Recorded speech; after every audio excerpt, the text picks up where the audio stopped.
What I'd like to do is, just short introductions. I'm Yatish Srivastava. I'm the Chief Operating Officer of a life insurance company called Aegon Religare Life Insurance.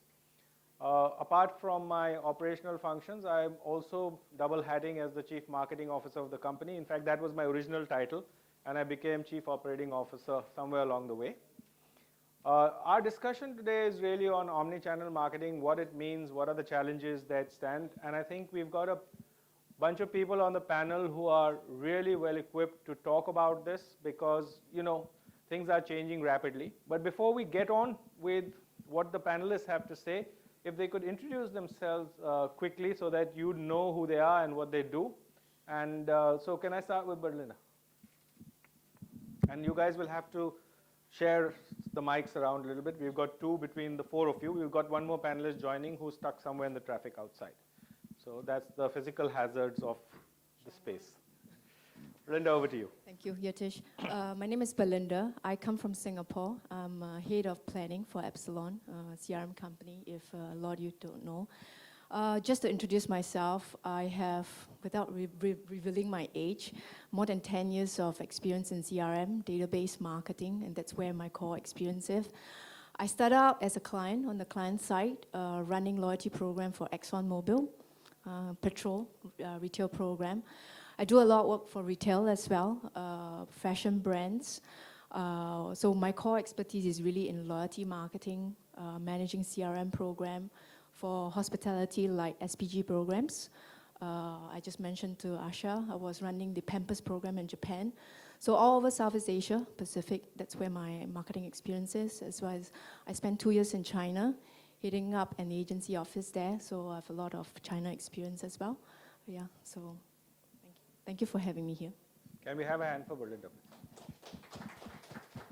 Good afternoon. My name is Akshay Mehrotra. I'm the CMO for Big Bazaar. We're one of the largest retailers in the country.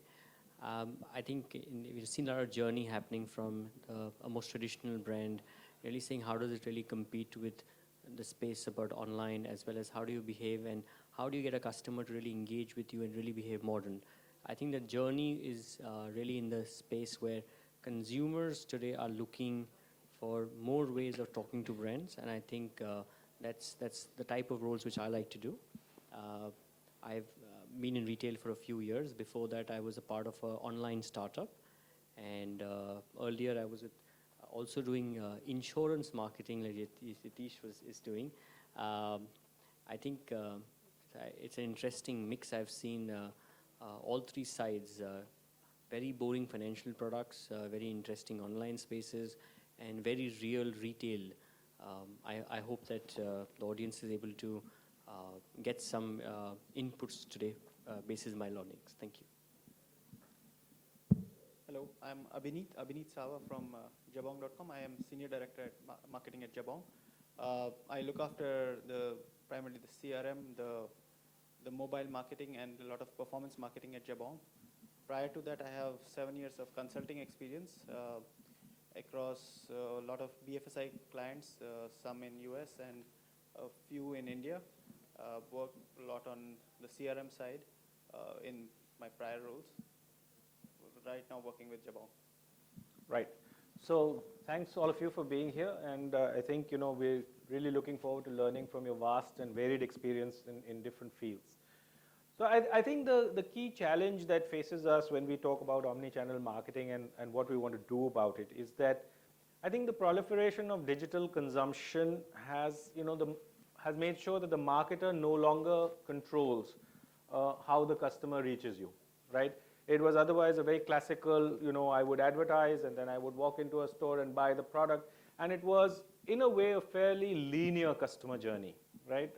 And I think the customer journey today does not follow any linear path, right? But hops in seemingly random ways before reaching their, final destination in terms of making a purchase or taking a decision on this. Now, if we consider somebody who's really out there and look at how random this journey can be, it can start off by just hearing about a product, let's say through word of mouth, going out and searching for it a little bit more using any of the search services available. maybe that might lead to more in-depth research, so you go to specific comparator sites and so on and so forth. You might even walk into a store at some point in time to, actually physically check and feel, look at the touch and feel of the product.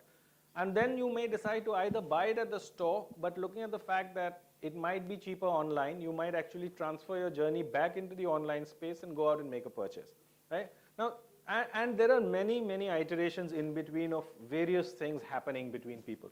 So it's definitely not a linear journey at all, but the key to know is that in the online space and in the digital medium and using CRM technologies, mostly on the online space, we know our customer pretty well. We know where they're going, we know what they're doing, we know what they're searching for, where they've come from, where do they go to, etc., etc., etc.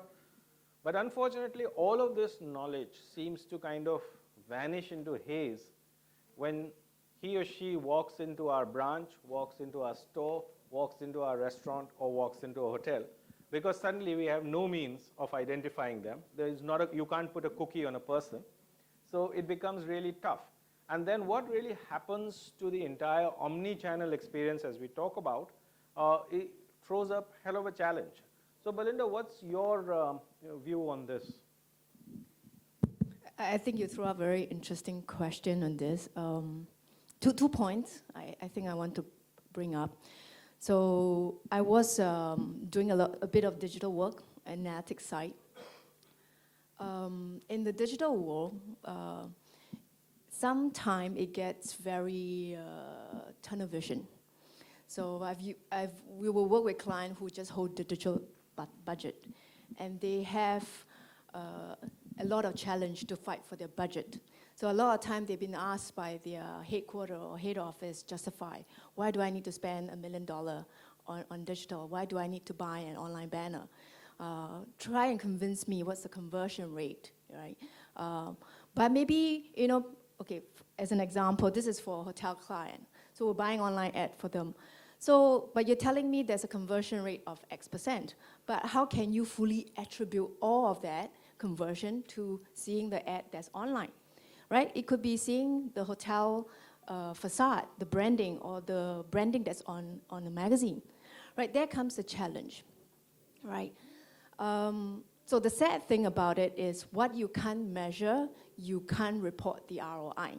And that is the unfortunate thing about traditional marketing or traditional advertising with ATL, with newspaper ad, with billboard. They continue to suffer that problem, but then with digital, they then get laden with that burden to report ROI, to track every single cookie exposure, to report every single click-through and ROI. Now, so what happens as a result of that, what I observe is the digital agency, right, or the digital industry then get laden with the burden to say, how do you attribute? So if I buy an online ad on Facebook versus I buy an online ad on TripAdvisor and this particular client, and I get X%, let's say 10% from TripAdvisor and 5% on Facebook. So do I then say it's more effective? Like you mentioned, I could have seen it in Facebook, then I see it in TripAdvisor, then I go on to the hotel brand site to actually do the conversion. So how do I attribute? So in the digital world, they actually evolve a technique, what they call multiple MTA, multiple touch point attribution. So there's various mathematical method behind it, last touch or first touch or equal touch attributions. So it gets complicated, but that's the best they can do. Like I say, that you can't measure you can't report on what you can measure, so ATL. So they only can account for the digital ecosystem, what's the performance. So that's a sad thing about it. Now, with the challenge, are you saying going offline? If they go to a store and buy, we lose that. We actually are able to cross that gap if you have a membership program, and that's where my experience come in a lot of time. If you have a membership program, you get your members to sign an account. So if they come to your offline store or even to your online store, they log in and they buy, obviously you could tie it to the cookie. But if an offline store, you can present a card, that's where you can tie it back. From your POS transaction, it then goes back to your digital tracking. So if you can do the looping around, so there's a lot of operational challenge or program investment challenge as a result of that, but that's how you can close the loop. Yeah. Yeah. So thanks, Belinda. And that's a very interesting point you're making about the card. But you know, the counterpoint to that is you only know post. That is at the point in time when a person is actually making a payment, and he could go through your entire store or bank or restaurant without your ever being able to identify him.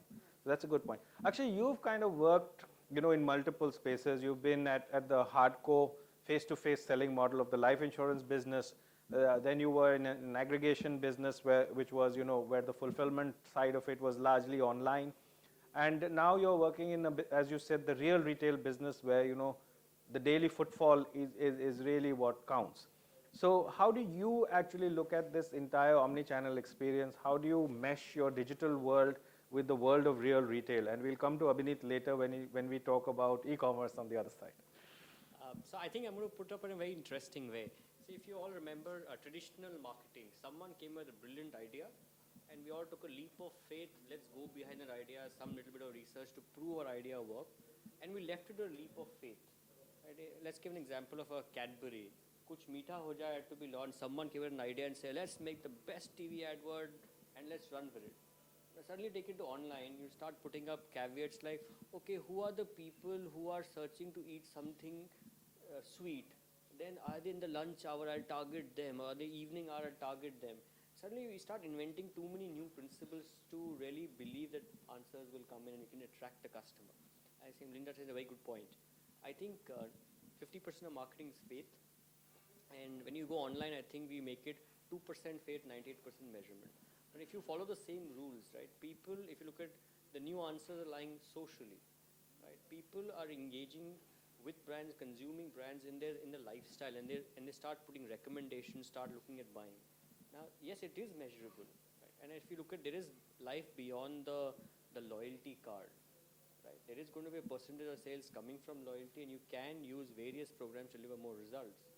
But if you're able to still build marketing program which connect with the customer, if they're able to build relevance, and if you're able to build in the core essence of marketing where he likes you, he advocates your brand, I think that takes it to the next level.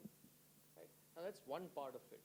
Now let's look at the hybrid culture. So if you're saying an ideal situation is a customer knows about your brand through some touch point media, then says, okay, now I'm interested to buy, let me find where it is. At that time, a crawler ad comes to you and says, yeah, here's the nearest store, here's a special offer for you, now you come and buy it in the store. When you enter the store, magically someone will identify, oh, the customer has come. But if you look at, there are a few guys who manage it quite well. Let's look at an example of a casino. They really have the best database tracking systems in place. They look at a guy, photograph, and they recognize the minute he comes in. Before you know, someone will try to move it to a table or to make you to a high roller table or get you an extra gift voucher or something to make you spend more. Will a traditional retailer or let's say a classical retailer manage that? It may be really difficult. Journey is too far away. It may only happen at point of sale when he swipes his loyalty card. But I think the next level is really to say, if you understand the consumer mindset, right, you are going to influence his buying intent. Today, people do not get influenced by a physical salesman. Because the physical salesman comes with his own limitation. Let's take a classic industry of buying an electronic product. It needed an education, and today if you go to a classic salesman in any retailer, any cell phone shop or any electronic shop, the retailers, the boy who's selling there is 12th pass or maybe an early graduate. He doesn't know a lot about the product. The customer can take out his mobile phone and get far more details about it. Right? But is there a bridge that you can build? Right? If you're a brand who made it relevant on his mobile to come up there when he's buying, if you're able to really populate his space, maybe you can empower the salesman. Right? I think most of our efforts today have, and I've seen that in the industry, are really how do we build stronger analytics which may help get more of the current loyal customer to shop more. But maybe it's time we invest into empower our stores or empower our distribution system to use that data better. Right? If I know there are more kids in age 2, that means I need to have a larger diaper pack size. I need to get my stores ready for that. today I expect 60 people to come into a store of mine to buy a type of product. He used to keep that much quantity lying in his store. I think we need to invest there. The, the great knowledge of big data needs to get into operations and running and not just marketing. Right. Thanks, Akshay. Meet from your perspective, since as far as Jabong, let's say, e-commerce portal is concerned, the customer journey is actually all through the website, right, in a manner of speaking. But how do you kind of expand your view of this customer by looking at his journey before he came to Jabong and looking at his journey after he exits? And how do you use, are you using this sort of data at all, and how are you using it to your benefit? For us, it looks, when you think of online, it looks very simple that you can easily track your customer everywhere, whatever he's doing. But even we have huge challenges. For instance, we have so many platforms. We have an app, we have a desktop website, a mobile website, and many times if you look at it, a customer may come from he may be browsing his app, making a purchase decision, and ultimately ending up transacting on desktop. And he may not even show his identity on the app, and he may do something online. So on the website, and that website thing may happen through an email after clicking an email banner. So what you said, that I could close loop saying that this happened because of email, but ultimately it was his engagement on the app and what he did there got him to transact maybe, and that is still a challenge we struggle with. And that's a very small. That's one of the biggest challenges today. And even beyond that, what we look at, for instance, within our customers after they have had a transaction, the actual interaction the customer is with the delivery boy, and that's where the aha moment for a customer happens. And that experience can have, how that experience went can change the lifetime of the customer a lot for us. So if that product was delivered maybe 2 days later, or it was not in the right shape, not in the right packet, that customer will not, maybe he'll shout at social media, B, he will never come back, and if it goes well, he will shop more and more, and he will also be a promoter for us. So what we observed is, for a long while we just looked at just the online data, and then suddenly we thought that let's bring in this data of how this experience went, and at least try to marry this in the communication we make to the customer. So if we sent out a packet to a customer and we know that it got delivered well, we try to, if we say that, didn't we, in your email we say, didn't we delight you, and then start the communication, it becomes much more better. Or if we screwed up, we say, sorry, we do screw up. Then the customer is much more receptive to the next sale communication than just saying that, yes, there is another, in the online word, as he says, you keep on screaming 80% off, that kind of thing. Yeah.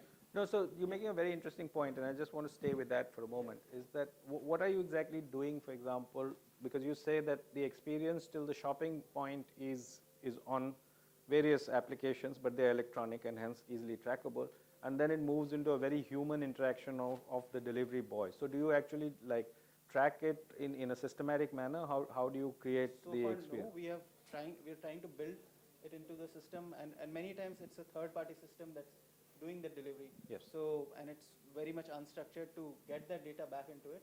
But at least did the customer call? How long did it take to get the product delivered? Did the customer have any issue with the product? At least those offline events can be captured and brought back to build the first level of intelligence, and then we can go deeper on that. That's interesting. So I think one of the big challenges that I think really face all of us are at the last mile. And Akshay, you would know that the best in terms of, what your salesperson actually, the way he behaves, the way he comes across to the customer, actually becomes the brand experience for the customer, irrespective of anything else that happens. So when we are talking about this entire omni-channel experience and marketing to this, are there special things that you're doing for the guys who are right on the front line, so to speak, because they carry the onus of the experience with them, right? So it is, I think, the journey is just starting, right? I think, but the answer lies to really how do you empower them more? So I'll take an example. As customers get more and more evolved, people like you and me start talking about vegan food. We start talking about how do I use olive oil to make the next dishes of mine. But now there'll be many new product line, risotto rice will come in. But does the sales guy or the let's say the entry level staff, they may not know what these products are. So I think today we are using the power of online to really say how do we bring in the knowledge to them with it. Everyone carries a smartphone today. Even a 12,000 rupee employee has a 5,000 rupee good smartphone which has net access. And we're saying how do we use the power of food and really converge it with these people. So imagine when they start learning about new cuisines, or they start learning about what is the olive oil meant to eat, right? They get motivated to say it's a good product. Right? They may not be able to buy a 400-liter oil, but they'll definitely know it's how is it used for, or in back of their mind, they'll know that if a customer comes and wants to say, I want to make Italian today, what will be the next thing that he needs to park next to that olive oil, right? I think that in the second part is sharing of information. I think the power of online is shifting to tier 2 cities. We're seeing product mixes and products which we never thought people will come and ask for. Right? They see the product and they're saying, if you won't provide them, I'm going to get it myself. Right? And it becomes a classical issue of can we provide that many aisles in those towns? Can we have a distribution system for it? Do we have enough customer base to buy that? But as virtual aisles come into stores, right, or in modern retail, I think the answer will be completely solved. The best of a store may have a capability of doing, let's say, 1 million products, but a decent style store can only carry 40,000 products at a time. The minute you add a virtual aisle, everything is available. If there's a customer, it will get shipped from wherever else. I think that's going to come into picture.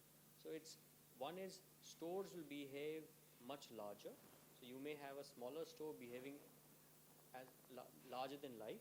The second is the entry-level sales staff is far better empowered and far better knowledgeable. Right? I think these two go hand in hand, and I think this is the next phase of Omni going to happen, at least right. in the traditional retail side. Right.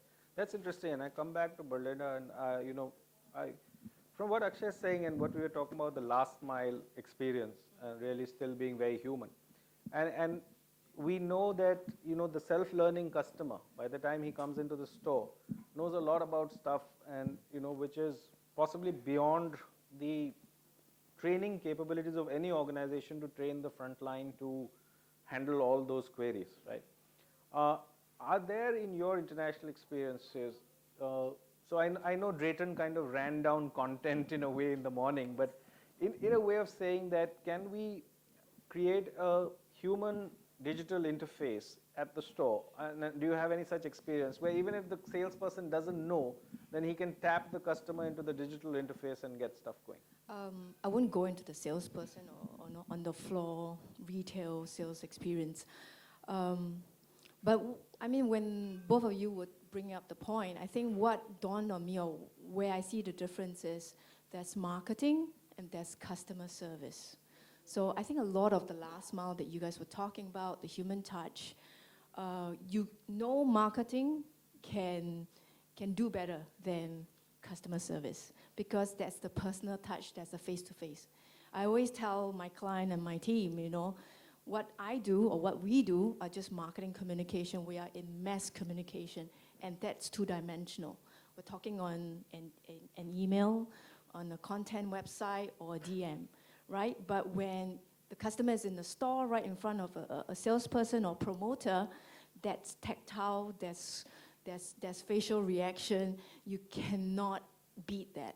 So when you look at it, it's customer service that you have to frame that challenge. That's the way I say. So in that regard, I think what I can share is really, I ran call center before. So I had an agent that need to answer calls, calling about, why did I not get my gift that I redeemed with my precious points? Well, why, it's late for 3 days. When is it going to get? So we do get that kind of last mile that didn't happen well. So in call center, we have the luxury of really scrutinizing every single service that we have. So we have very structured procedure for a single, if customer call for not getting the gift, how do you respond? We have standard procedures, if the customer is so unhappy, can we recover it with bonus points, things like that. We have calls, if it's not handled properly, we do QA. So I think in retail store, there's mystery shopping you can do. It's the same concept. Out of 100 calls, we sample 10 calls to make sure we pass the criteria of 8 score, 80% satisfied. So there are things that, in a customer service realm, you can improve that last mile interaction. Yeah. Right. So across multiple touch points. Now, is my experience exactly the same when I call your call center? Is it the same when I'm using your app? Is it the same when I walk into my store and manage to get identified either through use of cards or some other smart technology or wearables?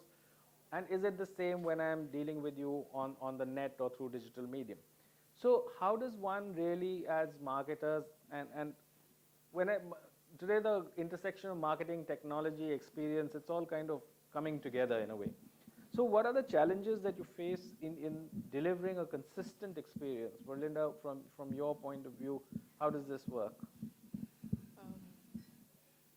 That's a bit challenging for being in an agency environment most of my career.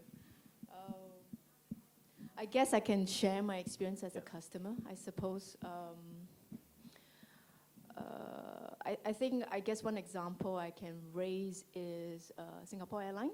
I'm a loyal customer of Singapore Airlines. I think they have done very well, and a lot of friends I spoke to as well have mentioned to me that they've been very consistent over, I think, the last 2 decades at least, with customer service. If you have ever flown with Singapore Airlines, the thing that all my friends rave about is how the in-flight service is top of the range, and that's been consistent.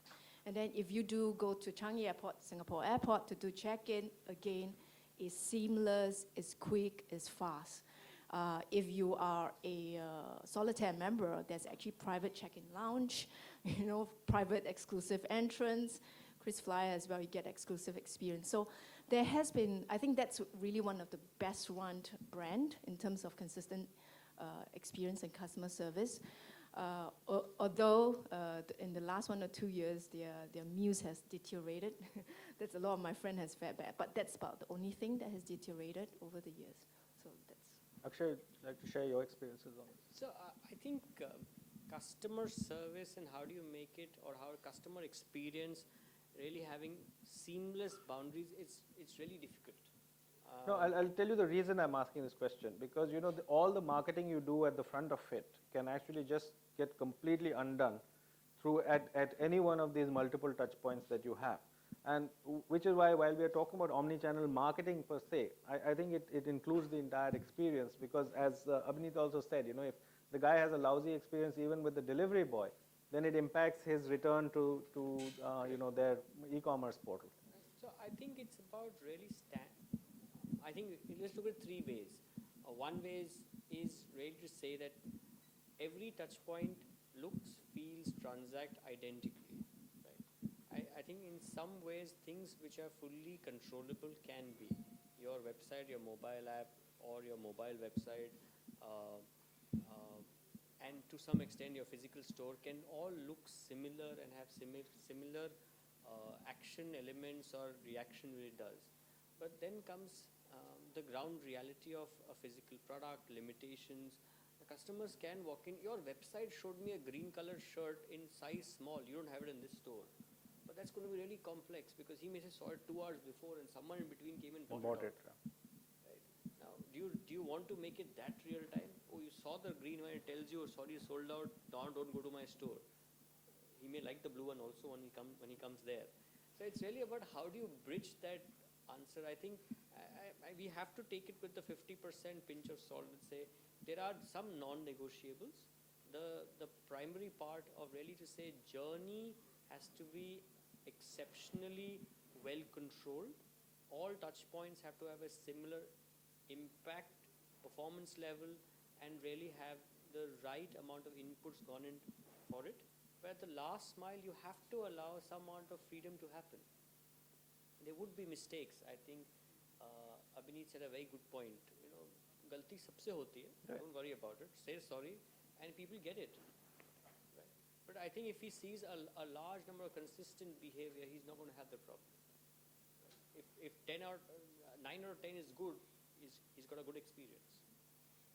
Yeah, I mean, coming to your point that you raised a little earlier, and again talking about consistency of experience. One is the pure online buying experience, then there's the delivery experience and the interaction.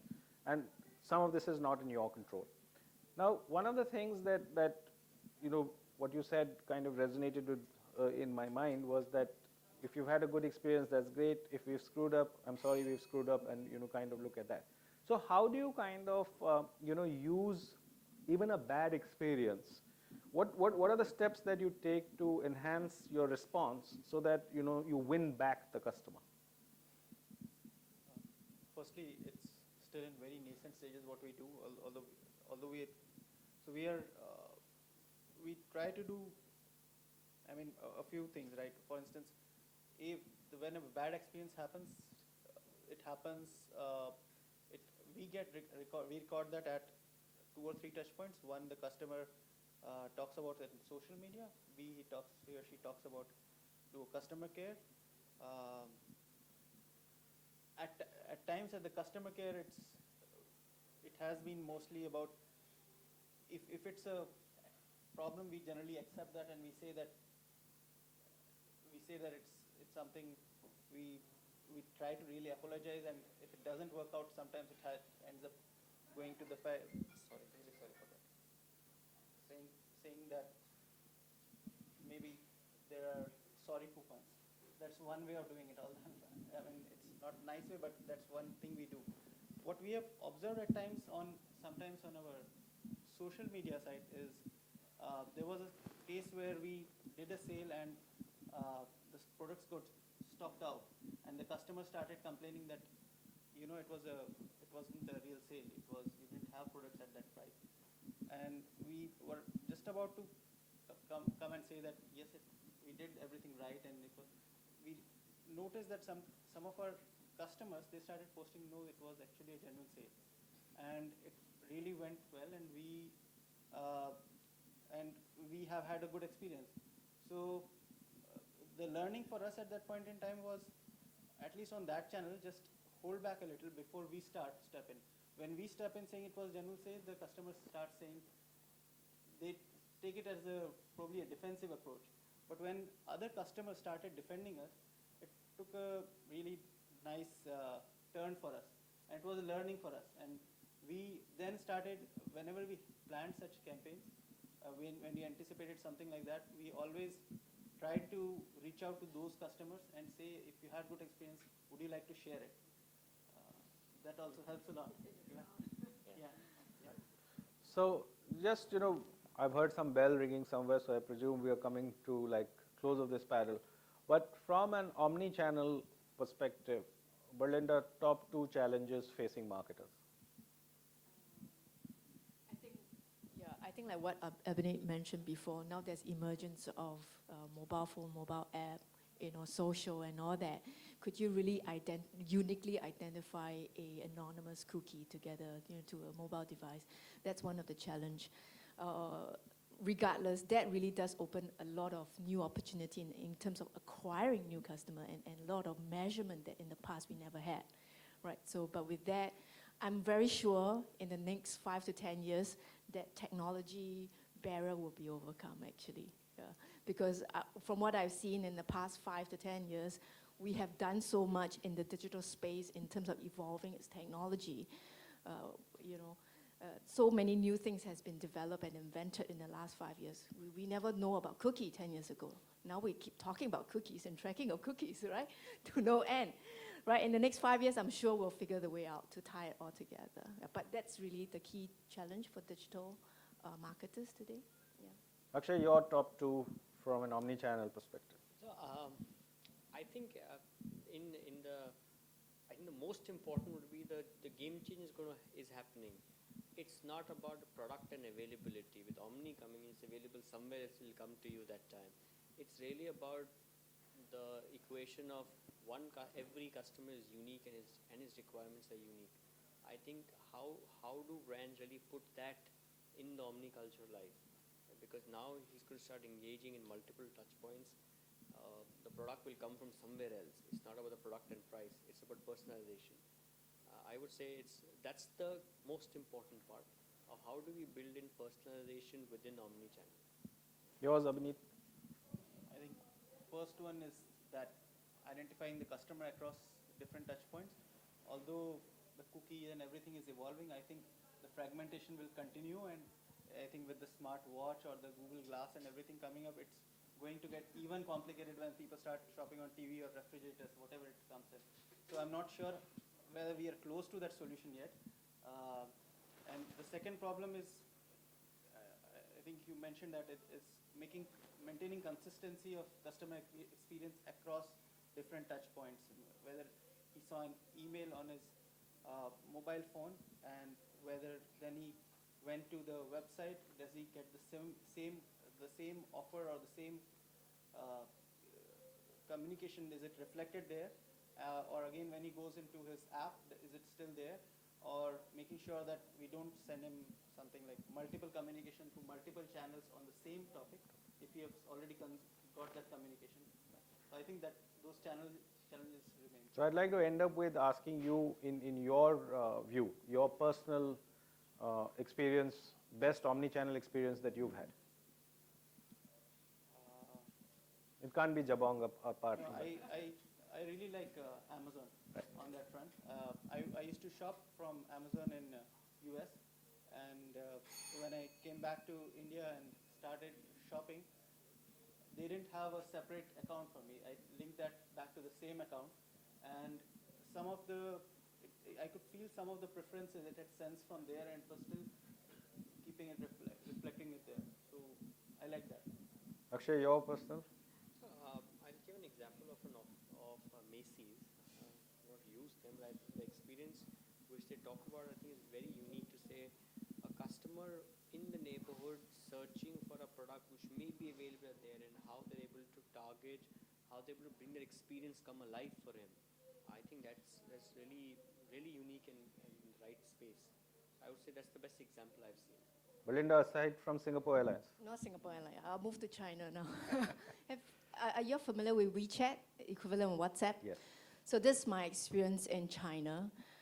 You see, I'm a loyalty marketer, so for years I've always tried to to develop an app or mobile website to help my client have a redemption portal. And it takes a lot of investment to develop those kind of portal, right?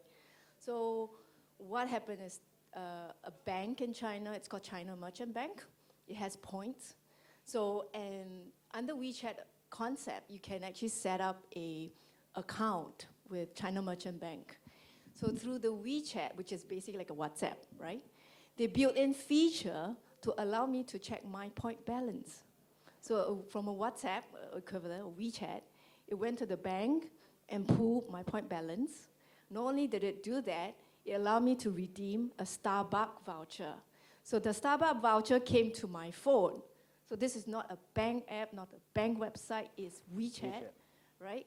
I got the Starbucks voucher. I went to Starbucks, showed the voucher, it's a QR code, and I got my $50 free coffee. That is the best. Right. Okay. Vasan, we have time for a couple of questions, or we are in wrap-up mode? I think we can do a couple of questions. There's a question at the back. Can we get a... I think you're loud enough. Yeah. Right, so can you... Coming back to the omnichannel example that you took, just wondering, have you thought of having chief customer officers as one of the ways of analyzing how you treat customers at different touch points, maybe physical as well as online, and can a chief customer officer probably bring in better consistency across those experiences? I think in the evolutionary space, I think yes, that's the direction we need to all head at, right? And it's really about the one view. Today, if you look at, even if you look at multiple campaigns happening, one view has to get created if everything is consistent. Most of us don't, in our normal marketing life, would end up doing that. If you look at a traditional mind says what? A TV advert and a print advert and a radio advert and an online ad is completely different. We say, no, the audience is different, the engagement systems are different, it has to be extremely different. But now when you start putting in visual elements of, let's say, how your Facebook post should be, how your YouTube ad should be, how your Google search should be, or how your website should be, how your omni link should be for the same product, I think it's going to be talking very consistent. I think it's the changing over of our own personalities which are needed, not just saying. I think the CMO may needs to get rebranded as the Chief Customer Officer to really look at the consumer view totally. I'd like to take your question a little bit further, and I think the answer to this does not lie in a structural alignment, right? There's no harm having a chief customer officer. I'm not for a moment saying that that's wrong. I think the larger challenge lies in organizations is the cultural alignment, right? Many of us still believe that customer service is only the purview of the customer service department, while it actually has to touch everybody. It's a cultural thing. So you could have a chief customer officer in a lousy culture and it would not help anywhere. And you could have a CMO who's driving things at the intersect of technology and marketing in the right culture, who will be able to achieve probably much more than a chief customer officer would. So I think it's a lot to do with the culture. So there's nothing, as I'm saying, it's a very good concept to have a chief customer officer. Now whether he sits together with the CMO, is the same person, so on and so forth, that's an organizational call. But I think fundamentally it's a cultural issue. Add to that, I think, I agree, it's totally about culture, and there's one company, I forget the name, but I have heard that. I mean, you just hold the mic on. There's one company that does it for customer focused thing, is that they say that every meeting we have it in any room, let's assume that there's a virtual customer sitting next to you, and then let's talk and make sure that you're not, make sure that the customer is hearing it, and then he comes to your brand. So That's fantastic. That's fantastic. You had a question.